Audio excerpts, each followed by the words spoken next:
Hi అండి. Welcome back to my channel Srinandan 1213.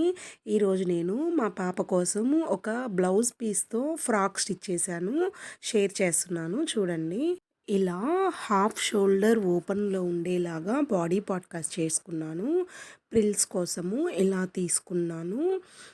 ఇది 90 centimetres blouse పీస్తోనే చేశాను.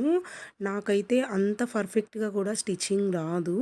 కానీ కుట్టడం కొంచెం వచ్చిందంటే ఆటోమేటిక్‌గా ఏదో ఒకటి మనం చేయొచ్చు అన్న ఇదితో నేను మా పాప కోసం ఇలా స్టిచ్ చేశాను.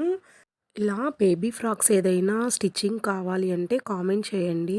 వీడియో షేర్ చేస్తాను. మన వీడియోస్ ఫస్ట్ టైం ఫాలో అవుతున్నారంటే ప్లీజ్ తప్పకుండా సబ్స్క్రైబ్ చేయండి. ఇలా వన్ సైడు చిన్న బౌ ఇచ్చాను. నెక్స్ట్ పైన ఒక స్ట్రిప్ లాగా స్టిచ్ చేశాను. నేనైతే లైనింగ్ కూడా బయట తీసుకోలేదు. ఇంట్లో ఉన్న క్లాత్స్తోనే అడ్జస్ట్ చేసి కుట్టేశాను.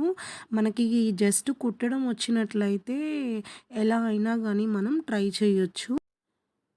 చూసారు కదా! ఫుల్ ఫ్రాకు బావుందా? బావుంటే కామెంట్ చేయండి. లైక్ చేయండి. ఇది 90 సెంటీమీటర్స్ బ్లౌజ్ పీస్‌తో నేను 4 ఇయర్స్ పాపకి స్టిచ్ చేశాను. నచ్చినట్లయితే ప్లీజ్ లైక్ చేయండి, షేర్ చేయండి, సబ్స్క్రైబ్ చేయండి. Thank you for watching. Please subscribe చేయండి. నేను మీ సుమా పాపను కదా.